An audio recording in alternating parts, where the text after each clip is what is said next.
Doodlebud here. It has been just shy of 1 year since I did the review of this pen. This is the Gravitas Pocket Pen in stainless steel. What has happened in the last 2 years? Well, he has a new model. Here it is right here. This is the new Gravitas Pocket Pen in stainless steel. Lots have changed. Updates, improvements. Is it better in every way possible? Let's find out. First big difference between the original and the new one. This one was sent to me directly by Ben Walsh at Gravitas. This new Gravitas was not sent to me by Ben Walsh. This was sent to me by Emmy over at Pen Venture. So Emmy is now a distributor for Gravitas brand along with other brands as well. So definitely a big help to Gravitas with getting shipping just even quicker and more promptly to its customers as well. So that's big change number one.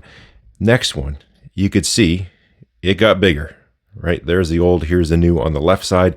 So a little bit longer and also thicker, actually significantly thicker.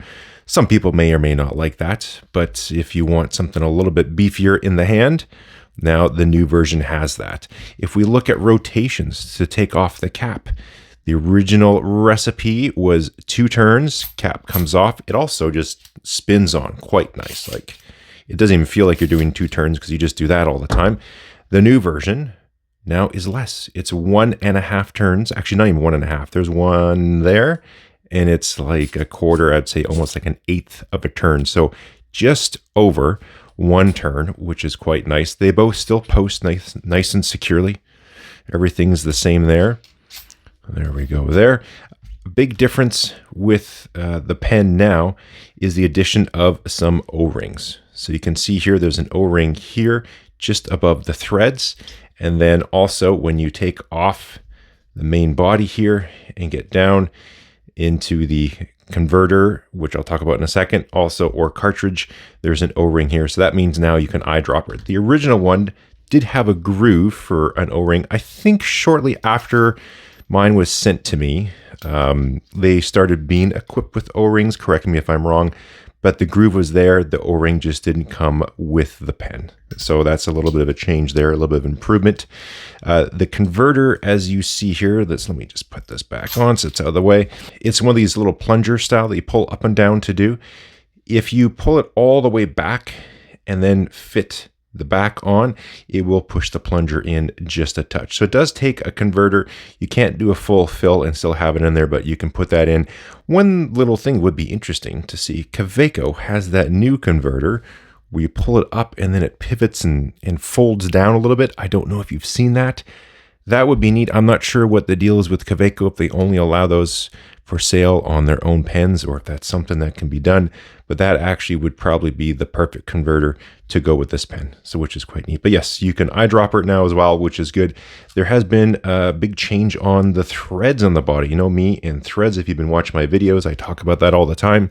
The other original version, I think this was like a triple start thread, but you can see here, it's your conventional fine thread that's on there. Really good thread, super smooth, like no complaints whatsoever. He went to an Acme style thread on here now. So you can see the difference in the profile. Whoop, tripod is falling down on me tonight. There we go. But you can see here we have an Acme style thread. So it's a different profile. It's a double start thread, 2-start thread, and it's quite nice. In the cap, there's also an update. Let's give you a look at that. So in here, that's going to be tough to get you the details. Maybe with the flash, there we go. So we now have a Delrin liner that's in here. We still have a little chamfer that's here. So we have a conical seal going on. Original recipe had that as well. So conical seal going on to a little chamfer in there. So that is the better way to do the seal instead of just the flat here and the flat in the cap. That's better. But now there is an addition of an O-ring and Delrin that's in here. Now, I don't know. Oh, we can just see it. If you can take a look here, the threads are there. See that extra little groove? So that's a slightly smaller diameter than this main wall. It comes in just a hair. Why it does that is the threads are going to get threaded in to the receiving end here, and that little extra material that's there will just compress this O-ring just a touch. So when you put this in and you give it a turn, you feel a little bit of extra friction, a little bit of extra resistance, and it's very nice. You're not going to spin it on like the old one anymore. You got to just give it a little twist, but it is quite nice. It just kind of slows it down. You know, the slow closing drawers and cabinets, you can slam the drawer shut, but it just engages and does this nice little slow, soft close. It sort of has that type of feeling where you can put it in fast and then it just does that nice little slow close. So that's quite nice. I do love the feel of Delrin. Laser engraving is still on there. I'm getting you in the wrong position here in the camera tonight. It's a little darker on the older version compared to new, how they're doing the engraving. I had a look underneath the loop. It almost seems like you're getting a smaller dot size. So I'm not sure if there is an updated, newer laser that's being used to do the engraving. That's a possibility.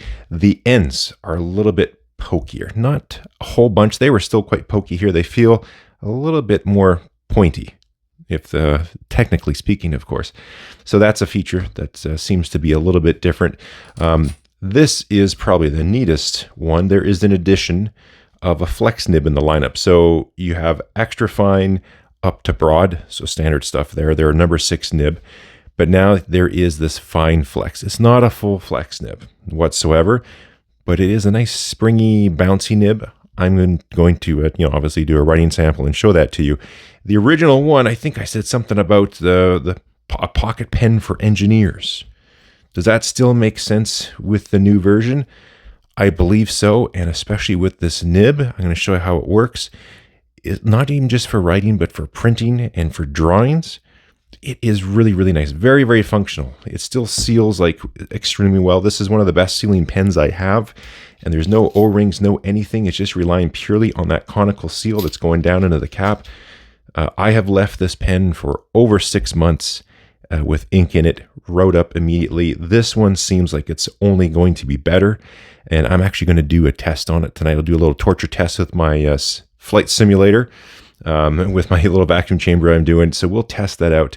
The grooves do seem a little more grippy as well compared to the original. Now this one has a black PVD coating, so that can be part of the texture difference, that the feel, but it does seem like the groove has changed just slightly, and it's even more grippy. Now, one thing this one doesn't do that the old one would do from time to time, I'm bringing it up because it's doing it now, is sometimes the back here would get a little bit loose. I think I mentioned that just a moment ago because the new one does have the O-ring, so that's an improvement as well. That's my only little nitpick on the pen, just from using it all the time, was every now and then the back would come loose. Thought I would just point it out because it just did there. That is not happening on the updated version. Now the weight on the new one has gone up because it's bigger, so let's compare. Now this is a fairly heavy pocket pen all on its own, like 57.5 grams. So that's pretty beefy. Let's compare it to this giant pen over here, right? Like this thing is huge. Brass body pen, mega big. 69 I saw there for a second. So 70 grams, okay. There's no way that this pen can be heavier. It is. So with the ink and the converter in there, over 73. So this is a big boy. This is a very, very heavy pen. My personal preference, there's other materials. There is titanium. I think there's brass as well. Brass will essentially be the same weight. The density, I think, are almost identical. And also aluminum, and the aluminum will have the stainless steel section. If I was going for one, I would probably opt for either the aluminum or titanium one because it is heavy. I can handle it, but I know there's a lot of folks out there who would just find this too much. I hold the pen a little bit further back. If you hold it up close and you're slinging it around doing this will move around on you quite a bit, and it's quite heavy. So mine does just sit further back in my hand. I grip a little bit higher up, so it's not a big deal, but I notice the weight over time. For the size comparison tonight, we have a few other pocket pens. The classic Kaweco Sport, original Gravitas Pocket, the new Gravitas Pocket, my Enso Puma pocket pen in titanium with my custom anodized job, and for reference, a TWSBI Eco. Here we are with the caps off, but that's not really how you use the pens. Let me post them. having the pens posted grows the pen to essentially regular size, very similar to the TWSBI Eco. The new one is a little bit shorter, as you can see, than the original when it's posted. Just a couple more things to cover with the pen. First is going to be the writing sample. After I do that, I will chuck the old and the new into my little desktop vacuum chamber / airplane simulator. So we're going to go on a quick little test flight to see how they do. Because it has that conical seal, it does quite well. Now, there's no way this one here, if I go nib down, that it can withstand a pretty serious pull on the vacuum. It does well, but nib down, the air will eventually balance out the air pressure. However, with this O-ring, I am curious how this one's going to do. I'll put them both nib down, worst case scenario, and see how it performs. The paper I'm using, by the way, is this one here. It says continue on the book. I got this from a Japanese store called Umomo. It's made by Kiowa, and the ink I have in the pen is Private Reserve Ultra Black.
Let's talk about how the pen writes before we try to make it bleed. So having a flex nib in a pocket pen is quite fun and also really, really useful. On its own, regular writing pressure, it is nice, it's smooth, it's a great fine line. Everything's great, wetness, all that is good. Give it some flair though, and you can see it's not a full flex. Don't confuse this with being like a calligraphy style full flex pen.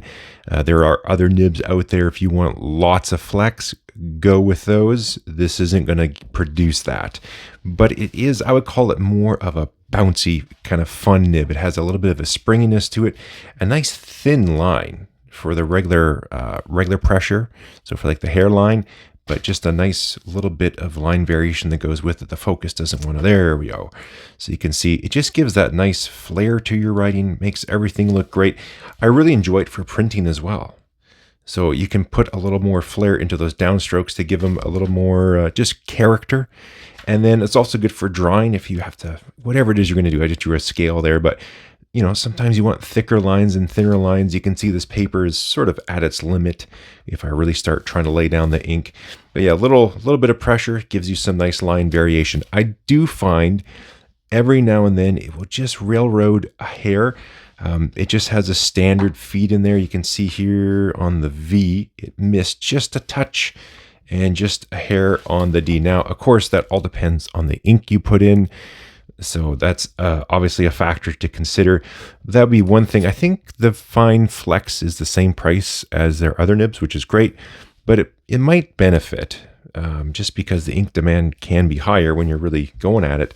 It might benefit if they did offer it to have the option of whether it's like an ebonite feed or some other special material, stuff like that, that are available just to improve the ink flow in particular for the Fine Flex nib.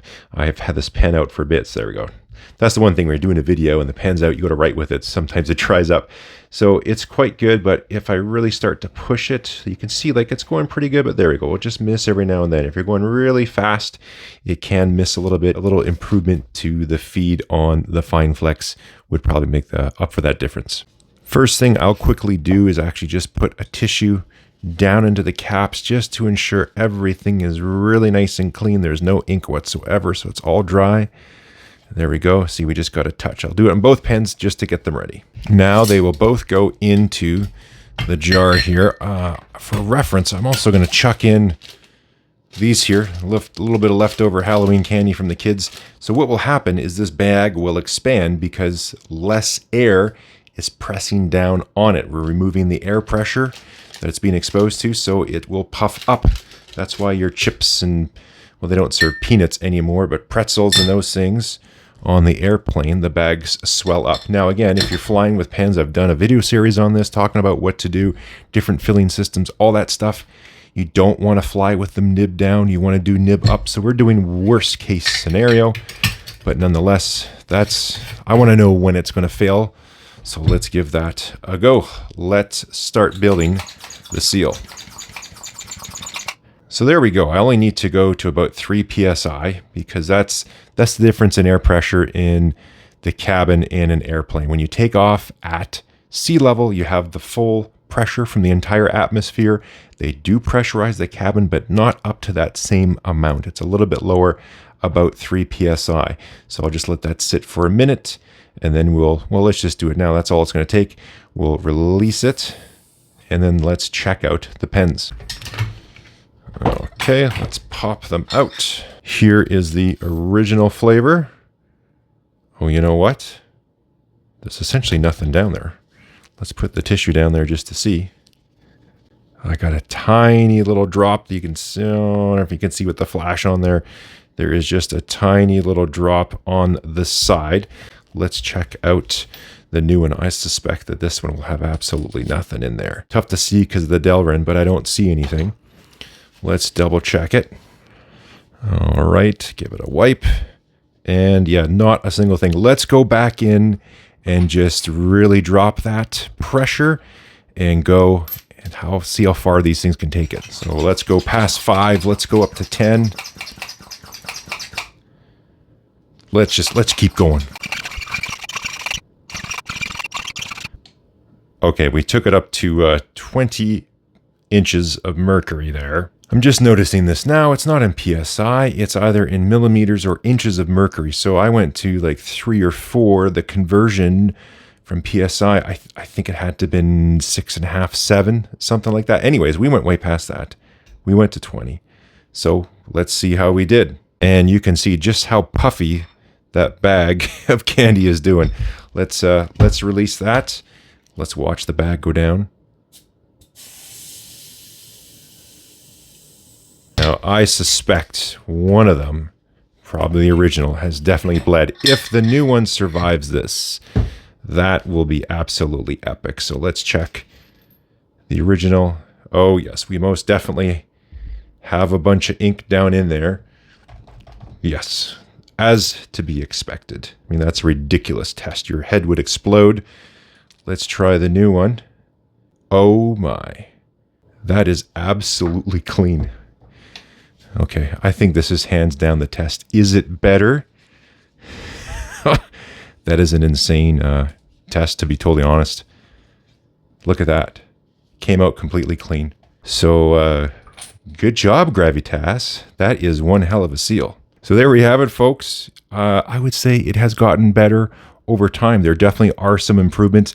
The weight, though, in the stainless steel, the new one, the bigger, bulkier, I would say is a bit much. So most likely I would, if I was picking one up myself and selecting one, I would either go for the titanium or aluminum. Nothing wrong with the stainless, but that it is heavy, and there'll be folks that this will just be way too heavy for. But everything else with the pen, I would say, is improvement. The grip, number of turns, Delrin cap liner, we got O-rings, and then an addition of a flexible sort of bouncy nib. Like I said, I think improving the feed, at least for that nib, would be the only other way to improve the pen as well. That wraps up the video for today, and this time I'm going to say thank you to Penventure for sending me the Gravitas Pocket Pen to review. He also sent some other pens along for me to review. You'll want to hit the subscribe button because I will be giving some of the other pens away. So stay in the loop on that one. Information in the description. There's a thumb up. You can hit it. You can also hit comments, potentially the join button. Keep your eyes out for the new giveaways coming. And don't forget, December 6th is the draw date for another one. Usually it takes 2, 3, 4, 5 times for me to pick a winner. So if you haven't checked out my other giveaway video, be sure to do it so you don't get missed on that one. Catch you next time.